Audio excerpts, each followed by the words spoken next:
Camera silence on the set, tape rolling, 3, 2, 1, action. Welcome to the Church of Suicidal. I got a sermon and a wonderful recital.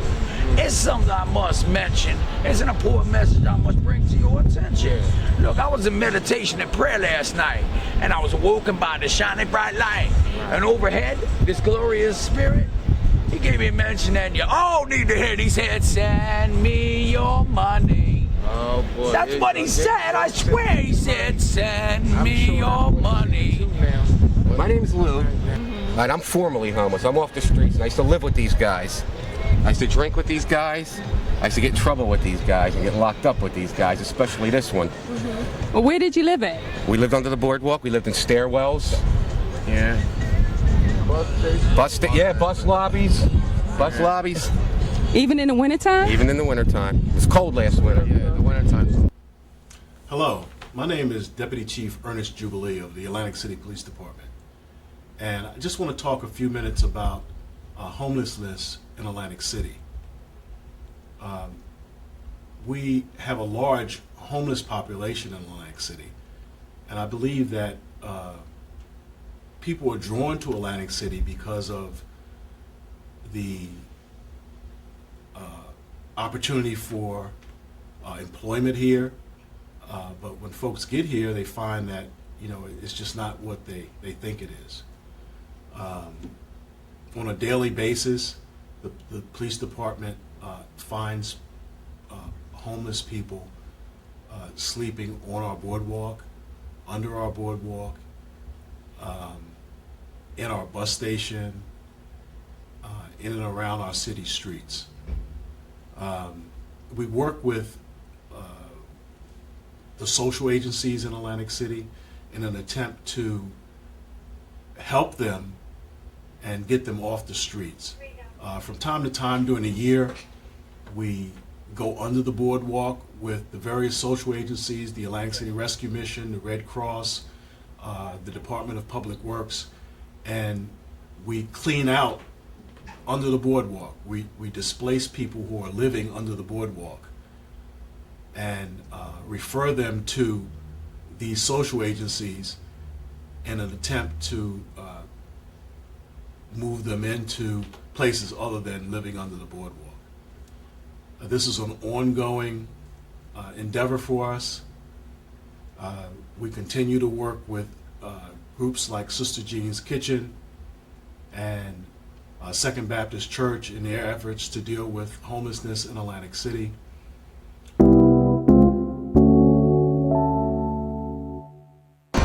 Okay, we're here with a young man who found himself in Atlantic City and was looking for a way to get some assistance and wound up at Sister Jean's Kitchen. Your name, sir? My name is Daryl. Okay, Daryl, could you tell us how you happened to find your way here to the Sister Jean's Kitchen? Well, actually, I came to Atlantic City approximately 4 months ago for my company. Make a long story short, I was at one of the casinos there gambling, and of course, I've lost a lot of money at that time. And then I was looking for a place as far as social services, such as Salvation Army, quote unquote, a mission or a church that could help me get back on my feet. And of course, I found Sister Jean because a person asked me if I was hungry, and I came here. And I do volunteer work here. I am back on my feet, meaning job-wise, income-wise. And I think, in my opinion, Sister Jean should be the epitome about what social services should be about. Okay, William, I understand that you are on Social Security, and the benefits that you get don't last you throughout the month, and that unfortunately makes you have to come and participate in Sister Jean's program. What are the circumstances that really have made this something that has been a blessing to you? The blessing. Well, Sister Jean is a blessing. You know, she gives food. The food is enough to fill your belly. It's prepared well. I got a pair of pants here this morning, so I have a pair of pants, an extra pair I could wear. How did I get to this situation? I got out of jail about 2 months ago. Did 6.5 years for a distribution charge.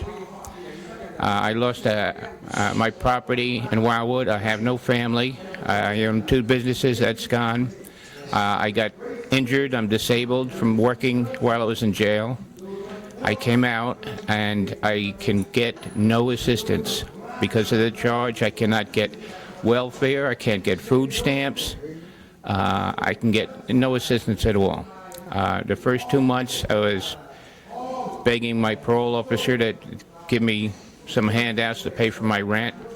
I applied for early retirement, so I get $664 a month from that. I just got my first check. That paid for my rent, a little bit towards security, and I don't have enough to pay my obligations. I've got about $3 left to my name until next month, the 17th, and I'm just broke. I don't know what society wants me to do. They put me in a position where I cannot get assistance, I cannot be taken care of, and I can't help myself. I don't understand what society wants me to do anymore. Okay, sir. What's your name? My name is Kevin. And how did you end up homeless, Kevin, please? Well, see, it started when I had to pull the plug on my mother, and I lost it from there. And I wasn't acting right. I just couldn't handle it. And then I lost my wife, and from then on, and I've been out here. I'm trying to get it back together, but I'm still not there yet. Do you sleep out here also? Well, I try not to stay outside. They can sleep under the boardwalk if they want to, but I'd rather go from one bus station to the next bus station to the next. All right, just like I go from the showboat. After they tell me to leave from the showboat, I go over to the Taj Mahal. After they tell me to leave the Taj Mahal, I go over to the resorts. Then when they tell me to leave there, I go back to the showboat. So I'm like a basketball. How long have you been homeless? About 2 years. Well, going on 2 years. And how do you survive? Well, they have, God bless her, Sister Jean's Kitchen. All right, even though she has her ways, but she's a blessing to all of us homeless. Even people that's not homeless, she'll still feed. And other than that, I do what I can. I clean car windows and stuff like that. I'm trying to keep it. But I'm trying to. I really want to go to a program, but I'm not ready yet. What type of program? An alcohol program. I'm an alcoholic. I've been an alcoholic for years. I just talked to my son's mother today, and she said, "See, you done lost all these good women because of that alcohol." And wasn't nothing I could say because it's true. All right, we're here with Sister Jean Webster, who has just been doing a marvelous job here at Sister Jean's Kitchen. You're the founder, and you are the person that presides over all of this good work and this mission. Could you tell me a little bit about what called you to do what you do, Sister Jean? Well, 26 years ago, I was working at Playboy, and I was on my way to work, and I happened to see an Italian fella eating out the garbage can. So I went over and I said, "Why are you doing that?" He said, "I'm hungry and no one cares." I said, "Yes, I do. Put that back." I had $5 then. Before the jitney used to be like 50 cents then, back then. So I said, "Come on over to Pizza King across the street on Indiana and Atlantic." And I had $5, and I spent the whole $5 on him. And I told him that I'm living in that little white house on the corner. I said, "Be there at 11:30, and I would give you some more to eat." Sure enough, he was there, sitting on this step waiting for me. Took him in, gave him something to eat, and then the next day he brought a friend. Next day a friend brought. That's how it started. And so I said, "Well, wait a minute, is this what I'm supposed to do?" So I had went on a fast 7 days and a shut-in 7 nights. And I asked the Lord, I say, "Is this what you want me to do? What am I supposed to do?" And he speaks to your mind. So he said, "Feed my people spiritually and physically, and I will provide. I will meet your every need, and you will want for nothing. I will take care of you." Well, 15 years I was feeding them at my house on Indiana Avenue, little white house. It's torn down now. And I was taking the money out of my pocket buying the food. Well, I had a bad heart. I had angina, but I wasn't buying my medicine. I had a choice, my medicine or the food. And I remember God say, so I took the money, my whole money, and I was buying the food. I went to ShopRite at the time out there in Fentanyl Heights, and I had like 5 or 6 carts of food. And the taxi cab would bring me home, all of them, about 4 of them. And I feed them breakfast and lunch, and I didn't have anyone to help at the time. I was cooking, cleaning, and serving all by myself. And I had to be to work at 7 in the morning. I was a chef. And so my health started failing on me. And so when Playboy closed up and Donald Trump took over, called Atlanta, he found out what I was doing. He says, oh no. And he came all the way down in the kitchen and talked to me. He says, is this what you doing? I said, yes, sir. And he says, oh no. So they would cook food enough for me, and they would bring it over every morning. And that would cut down some of my spending and everything, because I had to pay electric, light, and gas. I had to pay for my own heat and rent, and it was rough then. And so I went again and asked the Lord. I said, I'm getting so many people. I need a place to feed them, and I need a place where I can rest, because I had turned my living room into dining room, my bed, my 2-bedroom, everything to a dining room. I didn't have no table, so they were sitting on crate to eat. They enjoyed it, And so it took 3 years, and Presbyterian man came from Memphis, New Jersey, and they found out what I was doing. They said, you need a place. That was only God telling them, because at the time, no TV or press knew anything what I was doing.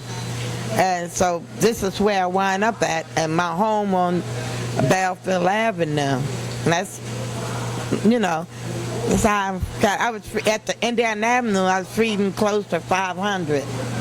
And here I'm feeding over 70. If you can see, that room is packed, and there'll be a line out there in a few minutes, So it's just not easy, but I don't call them homeless.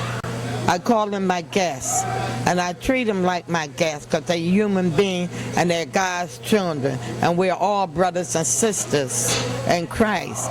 I don't look upon your skin. As you notice, there's all nationality in there. They're my friend, they're my joy, and beside God, they're my life. They make me happy.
This is for the homeless. This demands attention, and it must be mentioned to ease this tension that flows through our veins, causing us pains like heart attacks and things. Sickle cell as well. Maybe breast cancer is still too hard to tell. We pray, we lay, we weep, but how can we sleep knowing that there's hungry people and the homeless sleeping on the streets? Revival of the minds for those that believe justice is now complete. You have reached the epitome of the great defeat. You're heartless and your back is weak, and you emphatically disagree with me. I cry justice and equality, humbleness and sovereignty, happiness, no poverty. And what is sad to me is we look, but we don't see. How can this be in a city that looks so rich to me? Statistically, this is a crime to me. A lot of the homeless wasn't always like this. A lot of them in high school was on an honor roll list. Known to dress real sharp and crisp. The reason why I stand tall and I talk like this. Now a lot of the homeless is being dissed. Some smell like piss, so strong to make you swing your fist. Looking in the trash cans, going to Sister Jean's for the last meals that they miss. The message in this, don't miss. You may run the risk of living like this. A lot of this is not just talk. You can find a lot of the homeless sleeping under the boardwalk with no hesitation, at the bus stop, on the ground, and at the bus station in heavy rotation. Some need a quarter, some need water. They need us kinda sorta to restore the order. I have a hard story to tell you about the other day, about 4 brothers from around the way. I like Atlantic City to stop. Did you hear about what happened to Rudy, Moody, Puss, Snot, and Pop? I think they got hit with a Thorazine shot, but they didn't drop, they just rocked. But the foaming of the mouth just won't stop. I just want y'all to know that's why they talk and they walk slow. It's mental illness and it affects the homeless. Revival of the minds for those that believe justice is now complete. You have reached the epitome of the great defeat. You're heartless and your back is weak, and you emphatically disagree with me. I cry justice and equality, humbleness and sovereignty, happiness, no poverty, no poverty, no poverty, no poverty, no poverty, no poverty. You want to say a few things to the camera? You want to say how you got here to Atlantic City? I got here with Gina Butch from Cameron to Atlantic City. How long you been here? Oh, wow. Oh, man, I've been here for years. Yeah. Do you live on the street, or do you live at the Mission, or No, I don't want to go to that Mission. That Mission stinks. Oh.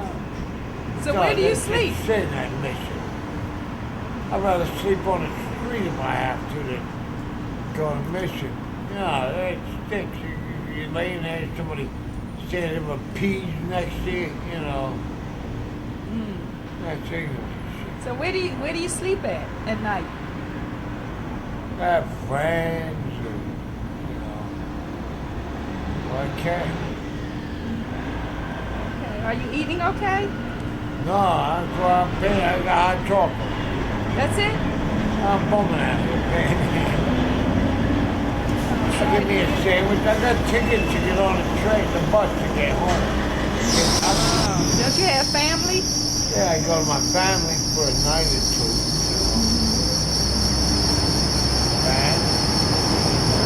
Hi, I'm going to show you. I got out of jail in September. It was a very, very cold day. I knew it was going to be cold that night, so what I did was I walked around, found some blankets, and I'm going to show you where I slept that night. And I slept there for about a week. Go around here.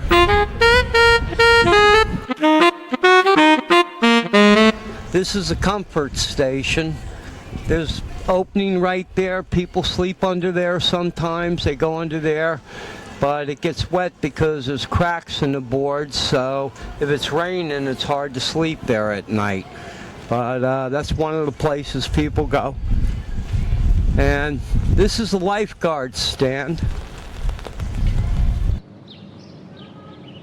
There's a little opening here. You got to kind of slide in, and then you got to watch your head. But underneath here, it's very dry. And if you look back there, you'll see some blankets. Can you see way back there?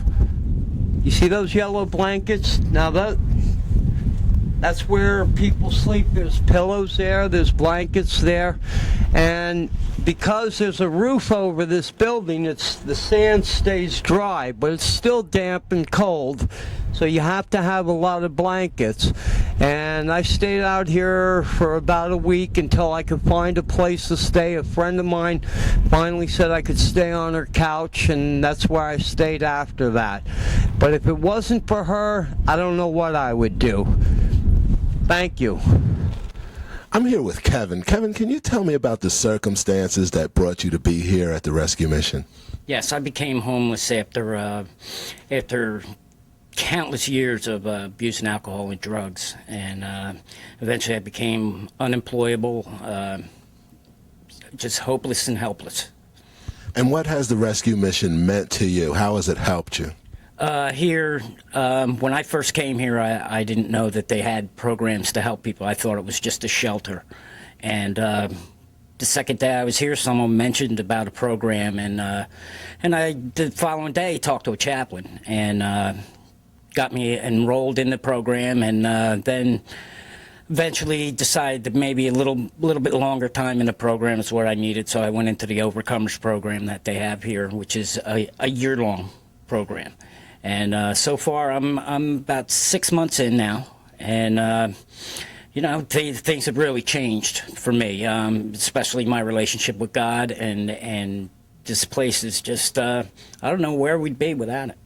So things are really starting to look better for you, starting to look up for you now? Absolutely, absolutely. I see myself as having a future today, where when I first came in here, I was just existing. I really I didn't have any kind of quality of life. Now there's hope for, you know, a decent employment, place to live, and all those things that I thought were past me are now possible. We're here with Bill Southry, the president of the Atlantic City Rescue Mission. How you doing today, Bill? I'm wonderful. I'm a happy man. That's great. I'm a happy guy, too. Well, the Rescue Mission is a place where we enable people who have had bad situations take place in their life, try to gain their footing again, and hopefully regain some hope and stability, and find effective ways to put their lives back together. The Rescue Mission is like the worst, best place. It's like if you end up here, it's like you're in your worst situation you could ever be. But we hope that the best outcome will occur because you'll get out of your situation as you have opportunity to take advantage of the programs that we offer. So here we offer spiritual hope and help. We offer counseling. We offer food, shelter. We offer preschool for kids. We have families that are here, mothers and children. We have single men, single women, who just need a place to be initially, and then we assess what their situation is. And the hope is that as we determine what they need, we connect them to either our services or services that we've actually brought on site or other services in the community to help them get on their feet. Like we have a housing locator. One of our programs is housing locator, and a young woman named Debbie Lewis, who's from Atlantic City. She serves with us as kind of a surrogate realtor.